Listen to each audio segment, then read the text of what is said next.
Hi everyone, and welcome to my review of Cryptid. So this is a game about, I guess, deduction. It's a little bit abstract in there.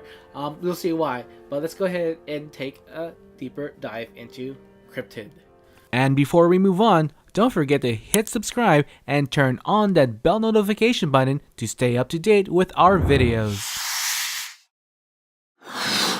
The goal of Cryptid is to find an elusive creature with the power of deduction and logic reasoning.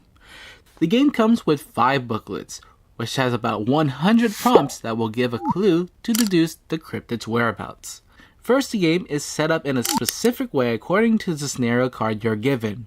Then, depending on the number of players there are in the game, books with their indicated clues are given to each player. Players may not reveal their clues to any other player as this is a competitive game. Your clue could be something like on forest or water spaces, or not within 3 spaces of a black structure. Once all players have read their clues, it's time to find the beasts. On their turn, the player may either question another player to gain information about the cryptid's whereabouts of a hex, or search a hex by seeking it out. When questioning, the current player points at a hex and asks one player if the cryptid can be found there.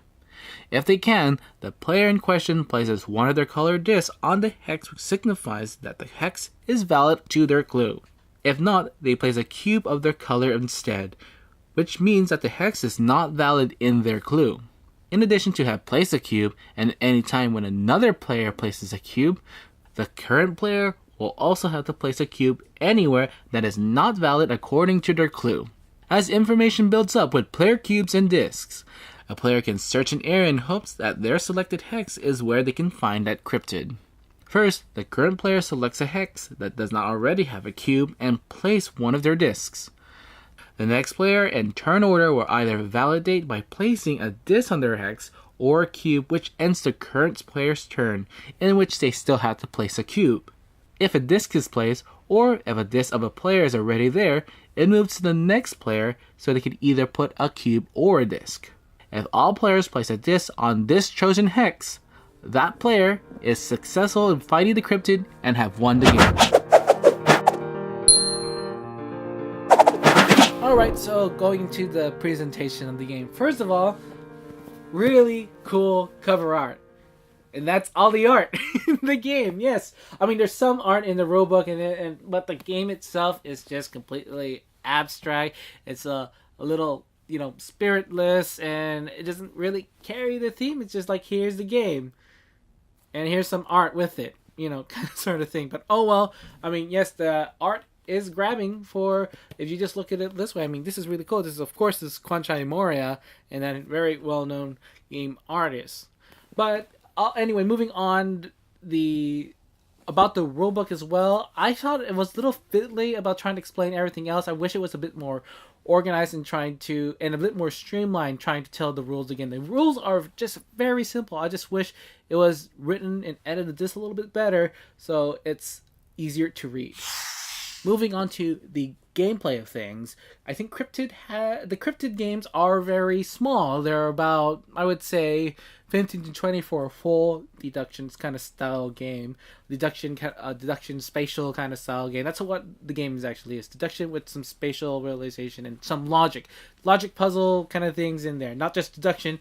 I don't know why I keep saying deduction. It is deduction with puzzles and logic around it. One of the things you can do in the game is actually be a little deceptive with your clue, or kind of point in a different direction, so you might lead people to not really know what exactly your clue is in there. So you can put it somewhere far off and kind of like, oh, maybe it's there, and kind of fool everyone else while they're putting their clues on the board. So I thought that was a little cool thing that I found in the game. Now, for games with more players, I mean, it's going to take a little bit more time to come back to your turn, but I believe everyone is still involved in the game, as people will ask questions about certain places. You have to be listening very carefully and very attentively and see where those clues are, and hopefully you can deduce it when it becomes your turn after that.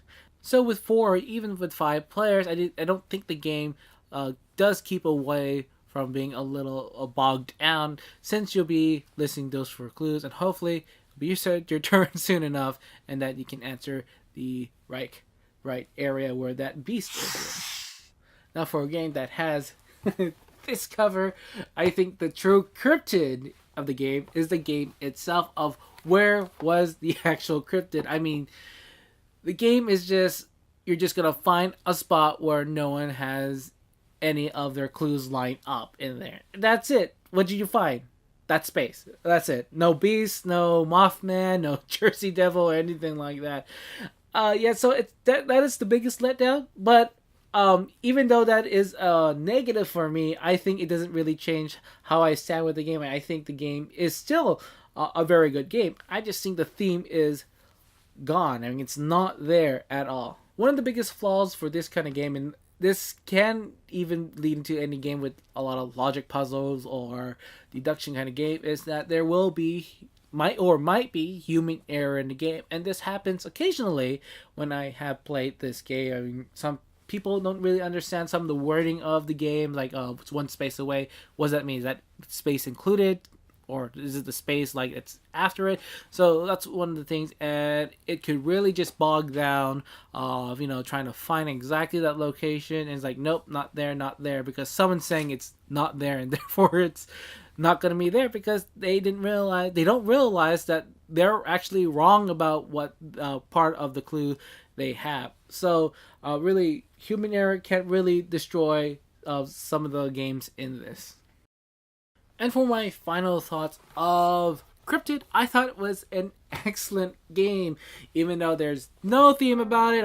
I keep raving about it. There's no theme. I think the gameplay is excellent, and someone like me who really likes deduction or these logic puzzles kind of games in there, it does really fit in that nature of trying to figure out this and that equals not in this, and this kind of thing is not there because of that kind of sort of thing. So I really dig this game, but I just can't grasp, like, even though I just wish there was a bit more theme in there what we're trying to find. I mean, it could just be like a card or something you're finding, the Jersey Devil or something like that or the Loch Ness Monster, but again, really like the game, and I think you should definitely play it. This video has been brought to you by our sponsors on Patreon. Thanks for becoming a stacker and helping us keep this channel going. Visit our Patreon page to learn how you can too become a stacker. And thank you for watching. Come follow us on Twitter, like us on Facebook, and check out our website, thecardboardstacker.com. I'm Ferdinand the Cardboard Stacker, reminding you to keep on stacking games.